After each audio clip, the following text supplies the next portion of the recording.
Assalamualaikum dear students, welcome to Introduction to Bioinformatics class. This is our lecture number 9. Today's topic is phylogenetic analysis and prediction.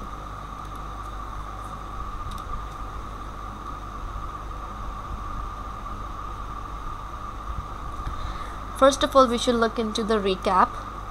Last week we have studied polymerase chain reaction. As we know, polymerase chain reaction worked for the amplification of any targeted sequence, like DNA. जिस भी DNA को हमने amplify करना है, we use this method for amplification. We use this method, polymerase chain reaction. We have studied the general PCR, as well as we have designed the PCR primers. We have designed the primer for PCR experiment. Okay, अब जो primer जो हम select कर रहे हैं और design कर रहे हैं और उसमें से हम सिलेक्शन कर रहे हैं, और इन प्राइमर जो फॉरवर्ड और रिवर्स प्राइमर जो हम यूज़ करते हैं पीसीआर में, दैट डिपेंड्स और पीसीआर की जो सक्सेसफुलनेस है, पीसीआर एक्सपेरिमेंट जो उसकी जो सक्सेसफुलनेस है वो प्राइमर डिज़ाइनिंग पे डिपेंड करती है. Okay, as we belong to the bioinformatics, so we also did the in silico PCR while using UCSC browser. Today's contents for phylogenetic analysis are evolution. First we will look into the evolution. What is evolution? Then we will see what is the process of evolution, and then we will see some phylogenetic trees, and then we will see why we need phylogenetics. This is another application of the bioinformatics, so we will look into it.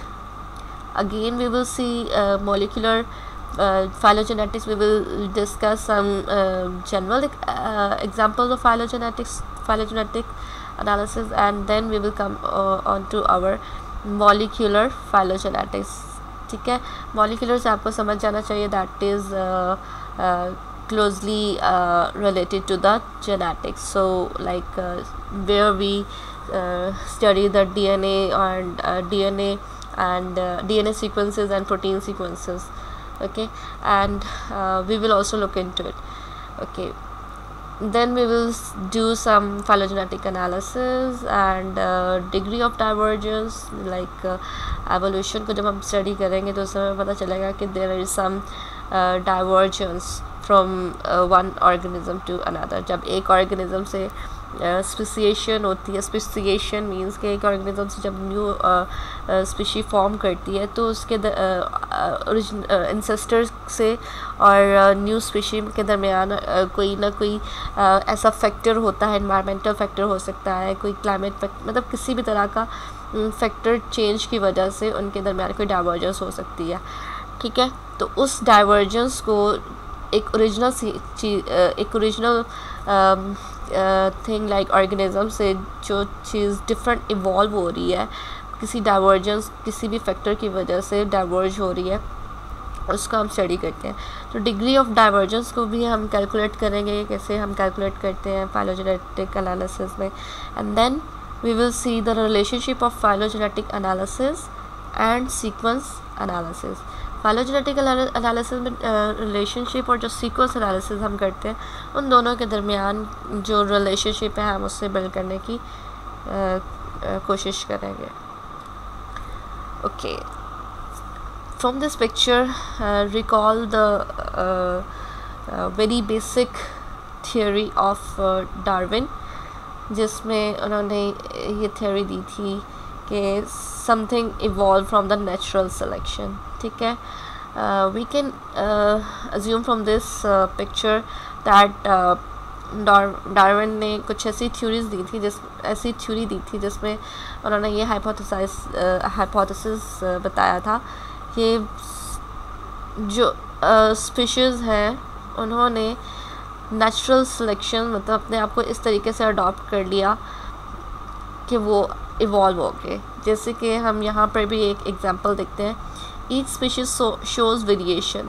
Her species के दरमियान जितनी भी organisms हैं, जितने भी animals हैं, different organisms हैं, उनके दरमियान बहुत वेरिएशंस हुई थी। वेरिएशन मीन कि एक ऑर्गेनिज्म से जब दूसरा ऑर्गेनिज्म फॉर्म करता है या दूसरा स्पीशीज़ जो भी फॉर्म करती है, रिप्रोड्यूस होती है, there are many variation, there are differences, there are some differences, although कि वो सेम ऑर्गेनिज्म से हैं बट उनके फीचर्स सिमिलर हो सकते हैं, but there are many variations, उनके दरमियान चेंजेस आती हैं। And there is competition within each species for food, living space, water, mates etcetera. तो डिफरेंट स्पीशीज़ के दरमियान भी एक कंपटीशन होता है, और स्पीशीज़ जो इस अर्थ पर लाइव जिंदा है, they are struggling for the food, living for some space, water, mates etcetera.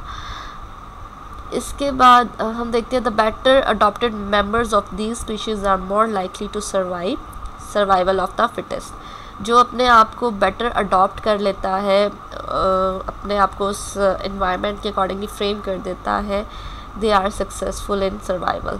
तो इस थ्योरी को भी हम कहते हैं सर्वाइवल ऑफ द फिटेस्ट, ठीक है। और fourth point is these survivors will pass on their better genes to their offspring. जो अच्छे तरीके से अपने आप को सर्वाइव कर लेता है, वो अपने जो अच्छी जीन्स हैं, मतलब लाइक उनकी जो स्ट्रगलिंग जीन्स कह सकते हैं, जिस जो जीन्स हैं, they transfer to their offsprings who will also show this beneficial variation. और वो फिर फर्दर ऑन वो अपने जो बेनिफिट्स उन्होंने नेचर से जो बेनिफिशियल था उनके लिए, एंड नेक्स्ट उनके दरमियान भी वेरिएशन हो सकती है। जैसे कि एक एग्जांपल है, दिस इज़ जिराफ, और दिस इज़ ऑल्सो थ्योरी और हाइपोथेसिस के जिराफ की नेक मे बी शॉर्ट थी, but for food they stretched up for eating these tree leaves. Like उनको लीव्स खाने के लिए जब अपनी नेक को स्ट्रेच करना पड़ता था, फॉर दैट केस उनकी जो नेक थी वो लॉन्ग होगी। It's a theory, you can say anything, we will as we are living in the modern science, so we हम लोग जो है प्रैक्टिकल और अजम्पशन की बेस पर नहीं, हम प्रैक्टिकली जब तक हम प्रूव नहीं कर लेते, एम्पिरिकली थ्योरीज नहीं देते, तब तक हम साइंस को हम रिगार्ड नहीं कर सकते। हम जस्ट हाइपोथेसिस की बेस पर ही जो है अपने प्रूफ्स लाइक इस तरह से हम जैसे कि डार्विन ने अपनी थ्योरी दी कि जिस भी स्पीशी ने अपने आप को एनवायरनमेंट के अकॉर्डिंगली बेटर अडॉप्ट कर लिया, they are the most survival of the fittest, मतलब वो बहुत most fittest of the species है। बट हमारे लिए इस तरह की थ्योरीज़ पर जो है बिलीव करना बहुत ही मुश्किल है, as we want to do some practical and scientific, we need some scientific और टेक्निकल प्रूफ्स। सो इस तरह की डिफरेंट और भी एवोल्यूशन थ्योरीज़ हैं, you can like read it out for your by yourselves, ताकि जो है like most of the other theories are जिन्होंने डार्विन की थ्योरी को भी डिनाई किया था, ठीक है। So like this is the natural adoption और नेचुरल सिलेक्शन, और इस चिंपैंजी से लेकर this is the modern human being, इससे पहले जो ह्यूमन था वो कैसा था, और इस तरह की डिफरेंट जो है एवोल्यूशन की थ्योरी डार्विन ने दी थी। Okay, this is evolutionary process include large-scale comparative genome analysis revealed significant evolutionary process. Theories के बाद हम मतलब जब comparative analysis करते हैं जीनोम का लार्ज स्केल पर, उससे हमें पता चलता है कि there is some significant evolutionary process. जैसे अगर आप देख सकते हैं कि इनके दरमियान जो भी रिलेशनशिप था, whatever it is, अगर हम उसको कंपैरेटिव एनालिसिस किया जाए और उससे हमें Like this is some practical work. You can do this practical analysis, and then from this we can reveal significant evolutionary process कि इनके दरमियान जो भी कंपैरेटिव जीनोम एनालिसिस में हमें एवोल्यूशनरी प्रोसेस सिग्निफिकेंट पता चलता है। ठीक है, एवोल्यूशनरी प्रोसेस इंक्लूड उसमें क्या क्या होता है। एक फाइलोजनी है। फाइलोजनी इज़ अ मेथड कि इन कोई एक स्पीशी ऑर्गेनिज्म है या स्पीशीज़ है, उसके जीनोम का जब हम एनालिसिस करेंगे तो हमें उसके किस जो है इंसेस्टर का हम पता लगा सकते हैं। अच्छा, अब जो स्पीशीज़ और जीनोम स्पीशीज़ है, जो भी ऑर्गेनिज्म है, उसके जीनोम में हमें पता चलता है कि देयर इज़ सम डुप्लीकेशन, उसके जीनोम के अंदर एक्सपेंशन होगी, चेंज आया है। तो एंड उसके अलावा उसमें कुछ जो एक्सचेंज है, डुप्लीकेशन मीन्स के कोई जीन डबल हो चुकी हुई है, और डबल जीन होने की वजह से उसकी फिज़िकल अपीयरेंस हो सकती है, उसके जो इंटरनल फंक्शनैलिटी ह्यूमन, अगर हम ह्यूमन की बात करते हैं तो ह्यूमन फंक्शनैलिटी जो ऑर्गन्स या जीनोमिक फंक्शनैलिटीज़ वो डिफ़र कर सकती है विद सम डुप्लीकेशन। जैसे कि हमने बात की थी कि अगर सीक्वेंस के अंदर कोई चेंज आता है that causes some diseases, but sometimes अगर कोई चेंज आता है, डुप्लीकेशन होती है, एक्सचेंज होता है या कुछ भी ऐसा होता है, तो उस जीन के अंदर वेरिएशन हो सकती है, और वो ज़रूरी नहीं है कि हर चेंज का मतलब यही है कि म्यूटेशन। अब हाँ, म्यूटेशन है इन सम केसेस, बट समटाइम्स वो एक्सपेंशन, वो डुप्लीकेशन जो है वो जीनोम में वेरिएशन लेके आता है। ठीक है, जैसे कि अगर हम आई कलर की ही बात कर लेते हैं कि अगर पेरेंट से पेरेंट का आई कलर ब्लैक था और जो चाइल्ड का आई कलर है वो डिफरेंट है, तो किसी वेरिएशन की वजह से जो है आई कलर डिफरेंट हुआ है। तो जीनोम जो है स्पीशी का वो बिल्कुल एज इट इज़ नहीं है, उसके किसी भी फैक्टर की वजह से वो जो है जीनोम सीक्वेंस में एक्सचेंज हो सकता है, डुप्लीकेशन हो सकती है, या कोई लॉस या डिलीशन हुई है, तो उस वजह से क्या होता है कि जीनोम में वेरिएशन होती है। Okay, now we will see within the field of phylogenetic reconstruction and taxonomy there have been two different ways and two philosophies to the process of reconstructing a phylogeny. सबसे पहले हम phylogeny को थोड़ी उसकी definition को study कर लेते हैं। There is a definition of phylogeny. Phylogeny is the study of relationship among different groups of organisms and their evolutionary development. अब जो different organisms हैं उनके दरमियान हम जो evolutionary behavior देख रहे होते हैं या evolutionary development देख रहे होते हैं कि development क्या हुई है, उसके अंदर क्या change आया, उस और उन organism के दरमियान जो हम ये change और development evolutionary development को हम study कर रहे होते हैं, उनके दरमियान जो relationship देख रहे होते हैं उसको हम phylogeny कहते हैं। ठीक है, सो इससे जो रिकन्स्ट्रक्शन एंड टैक्सोनॉमी भी हम यही कहते हैं कि दो ऑर्गेनिज्म के दरमियान जो एवोल्यूशनरी बिहेवियर है, उनके दरमियान जो रिलेशनशिप है, उसको हम टैक्सोनॉमी कहते हैं। So again I can say that with in the field of phylogenetic reconstruction and taxonomy, जब हम फाइलोजेनेटिक रिकन्स्ट्रक्शन कर रहे हैं या टैक्सोनॉमी कर रहे हैं, तो हमारे पास there are two different ways, वो दो डिफरेंट वेज हैं, टू डिफरेंट फिलॉसफीज हैं to the process of reconstructing a phylogeny. अब जो हम फाइलोजेनी क्रिएट करेंगे, हमारे पास दो तरह की अप्रोचेज़ है, फिनेटिक अप्रोच है और एक क्लेडिस्टिक अप्रोच है। Phenetic approach basically is a tree is constructed by constructing the phenotypic similarities of the species without trying to understand the evolutionary pathways of the species. अब हम इस चीज़ को understand करें कि फिनोटिपिक अप्रोच से मुराद ये है कि जो फिनेटिक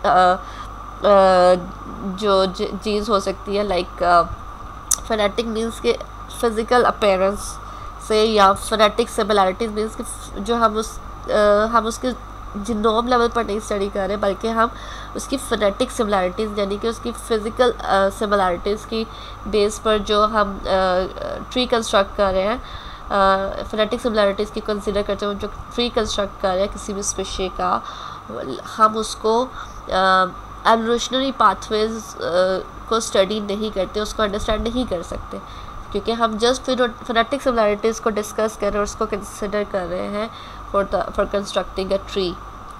ठीक है, since a tree constructed by this method does not necessarily reflect evolutionary relationship. अब जब हम कह रहे हैं कि फिनेटिक सिमिलैरिटी जो फिजिकल सिमिलैरिटीज़ की बेस पर हम ट्री कंस्ट्रक्ट कर रहे हैं, तो उसमें तो एवोल्यूशनरी पाथवेज के बारे में हमने डिस्कस ही नहीं किया, हमने उसके रिलेशनशिप को जो है अंडरस्टैंड ही नहीं किया, लाइक उसको हमने डिस्कस नहीं किया, जस्ट हम डिस्कस कर रहे हैं phenetic similarities, but rather is design to represent phenotypic similarities. Just हम फिनोटिपिक सिमिलैरिटीज़ उसकी जो फिज़िकल फीचर्स की बेस पर जो हम सिमिलैरिटीज़ कंसीडर कर रहे हैं और उसको हम रिप्रेजेंट कर रहे हैं, that trees constructed via this methods are called phenographs. तो इस बेस पर जो ट्री कंस्ट्रक्ट होगा, this is about this is called phenographs. और phylogenetic tree based on such information, और जो फाइलोजेनेटिक ट्री हम इस तरह की इंफॉर्मेशन की बेस पे हम जो कंस्ट्रक्ट करते हैं उसको हम डेंड्रोग्राम भी कहते हैं। अ branching order that may or may not B correct फाइलॉजनी। अब एक ट्री होता है, उसमें जाहिर सी बात है एक रूट होता है, रूट में एक मेन रूट होता है, उसमें से फिर डिफरेंट ब्रांचेस जो हैं वो डेवलप होती है। ठीक है, तो यहाँ पर वो ये कह रहे हैं कि branching order that may or may not be the correct phylogeny. Basically जो हम फाइलॉजनी में कह रहे हैं कि दो ऑर्गेनिज्म के दरमियान जो हम एवोल्यूशनरी बिहेवियर को स्टडी करते हैं, बट यहाँ पे हम एवोल्यूशनरी बिहेवियर जो है वो जस्ट हम लोग फिनेटिक सिमिलैरिटीज़ की बेस पे ट्री कंस्ट्रक्ट कर रहे हैं, and that is phenetic approach. ठीक है, उसके जो इसके कंपैरेटिव जो हम क्लैडिस्टिक अप्रोच देखते हैं, उसमें क्या होता है कि by these methods a tree is reconstructed by considering the various possible pathways of evolution. हम एवोल्यूशन के डिफरेंट जो पाथवेज हैं उनको कंसिडर करते हैं and choose from the amongst the best one. ठीक है, अब डिफरेंट या various possible pathways of evolution को जब कंसिडर करते हुए हम ट्री कंस्ट्रक्ट कर रहे हैं, उन वेरियस पाथवेज से जो हमारा बेस्ट एवोल्यूशन पॉसिबल वे होगा, हम उसे सेलेक्ट कर लेते हैं for the best possible tree. Trees reconstructed by these methods are called cladogram. अच्छा, जब आप एवोल्यूशनरी बिहेवियर की बेस पर ट्री कंस्ट्रक्ट कर रहे हैं, तो उस मेथड से जो ट्री कंस्ट्रक्ट होता है हम उसे क्लैडोग्राम कहते हैं।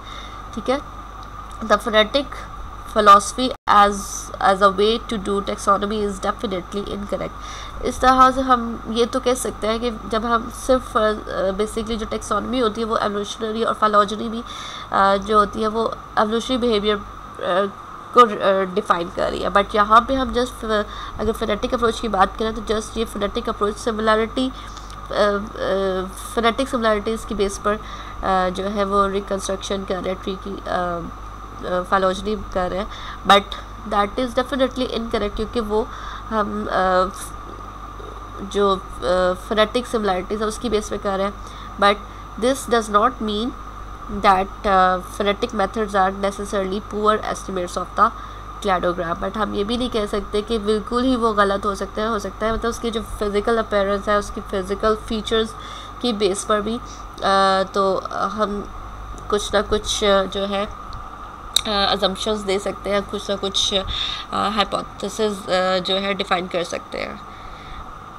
Examples of phylogenetic trees are, there are different examples like this tree shows the main three branches described by someone, these colleagues। okay, अब ये क्या है कि there are three different branches like archaea है, there is bacteria and there is eukarya। these are all living organisms और smallest living organism जैसे कि viruses है, archaea है, bacteria है। तो अच्छा, अब इनके दरमियान क्या डिफरेंस है? इनके दरमियान आप देख सकते हैं कि अगर हम इस ब्रांच की बात करते हैं, इनका आपस में बहुत क्लोजली रिलेशन है। अगर हम इस ब्रांच का और इस ब्रांच का डिफरेंट कंपैरिजन देखें तो इनके दरमियान थोड़ा डिफरेंस है, but still they are closely related. ठीक है, अगर हम इस ब्रांच के साथ देखें तो डिफरेंस है। ठीक है, लाइक इनके दरमियान क्लोजली रिलेशन है, but still there are some variations. यहाँ पर अगर हम बैक्टीरिया और आर्किया का कंपैरिजन करें तो टोटली डिफरेंट है। ठीक है, और इसी तरह से बैक्टीरिया और आर्किया का हम यूकरिया के साथ करें तो टोटली डिफरेंट। तो इस तरह से हमने तीन ऑर्गेनिजम्स को तीन सिमिलर कह सकते हैं कि मतलब उनके दरमियान कुछ ना कुछ रिलेशनशिप है, तभी तो ये लिंक्ड है। ठीक है, लेकिन still they are quite different to each other, but एक क्लास में इनको रखा जा सकता है। ठीक है, this tree is refer to as the tree of life और द यूनिवर्सल ट्री। अच्छा, this is also an example of chlamydia. This is the phylogeny of chlamydia. This is also एक ऑर्गेनिज्म है जिसमें 16S RNA genome based neighbor joining tree showing the affiliation of the environmental and pathogenic chlamydia with major bacterial phyla. कुछ bacterial phyla और pathogenic bacteria भी एक क्या है जी हमारे पास पैथोजेन है, और कुछ environmental and pathogenic chlamydia with major bacterial phyla के साथ हम पैथोजेनिक क्लाइमेडिया के दरमियान हम क्या कर रहे हैं, रिलेशनशिप को शो कर रहे हैं विद दिस पिक्चर। अच्छा, अब यूकैरियोट्स में देर आर डिफरेंट ऑर्गेनिजम्स। ठीक है, we are showing this group is fungi, this group is metazoa, this group is something else, and the last group is paramecia and whatever. Okay, इनके दरमियान eukaryotes में भी these are some different organisms. इनके दरमियान relationship को जो है वो क्रिएट किया है। ठीक है, this is the phylogenetic tree, we can say that. अब हम ये एक ब्रांच है, you can say that here is some ancestor of these two branches. अब इन दो स्पीशीज़ के दरमियान क्या है, देयर इज सम डिफरेंस। इस लेंथ, ये जो लाइंस हैं ये शो करिए कि इसमें इतना पार्ट तो सिमिलर है बट इतना पार्ट डिफरेंट है। ठीक है, इसी तरह से इनके दरमियान सिमिलैरिटीज़ हैं बट सम डिफरेंसेस। इसी तरह से अगर आप इस पूरे ग्रुप के साथ कंपेयर करें तो देयर इज़ बहुत ज़्यादा इनके दरमियान डिस्टेंस, इनके दरमियान बहुत ज़्यादा है। ठीक है, और इसी तरह से आप इनके दरमियान रिलेशनशिप देखें तो ये क्लोजली रिलेटेड है, ये इनका आपस में क्लोज रिलेशन है। ठीक है, बट जैसे जैसे जाहिर सी बात है क्लासिफिकेशन इनकी बेसिस पे हुई है, but still there are a little bit similarities but they are different from each other. ठीक है, अब जैसे ट्री से पहले अगर हम इसको स्कैटर्डली लिख लेते हैं तो हमें ना पता चलता, बट सम फीचर बेस्ड जो हम कह सकते हैं कि हमने इनकी फीचर बेस्ड जो क्लैडोग्राम बेस्ड अप्रोच को यूज़ करते हुए हमने इनका एवोल्यूशनरी बिहेवियर देखा, तो हमें पता चला कि कौन सा ऑर्गेनिज्म क्या आपस में कितना रिलेशनशिप है, यानी कि उनके दरमियान कितना सिमिलर रिलेशनशिप है। ठीक है, और उनके कॉमन एंसेस्ट्रल कौन है वगैरह वगैरह। अच्छा, ये एक और एग्जांपल है जिसमें क्या है, आप देख सकते हैं कि देयर आर 4 सब ग्रुप्स। ठीक है, इसमें से जो पहली ब्रांच है उसमें क्या था, डुप्लीकेट जीन लॉस। इस स्पीशी में डुप्लीकेटेड जीन्स थी, वो लॉस हो गई। ठीक है, वो डिलीट हो गई, रिडक्टिव एवोल्यूशन हुई। ठीक है, अब इस ग्रुप को और इस ग्रुप को हम कंपेयर करते हैं, मैसिव डुप्लीकेशन, इसमें मैसिव डुप्लीकेशन हुई, इसमें फ्यू डुप्लीकेटेड ब्लॉक्स हुए, थोड़े से डुप्लीकेशन, यहाँ पर बहुत ज़्यादा डुप्लीकेशन हुई, यहाँ पर कम डुप्लीकेशन हुई। इसी तरह से ये मैट and centromeres and few duplicated blocks, many tandem repeats. बहुत ज़्यादा डुप्लीकेट्स ब्लॉक्स जहाँ पे नज़र आए, और टेंडम रिपीट्स मतलब मैक्सिमम रिपीट्स डुप्लीकेशन रिपीट्स नज़र आए, ठीक है। तो this is all about the comparison कि किस क्लास में डिफरेंट इनको क्लासीफाई किया हुआ है with some features of the phylogeny of the different organisms or species.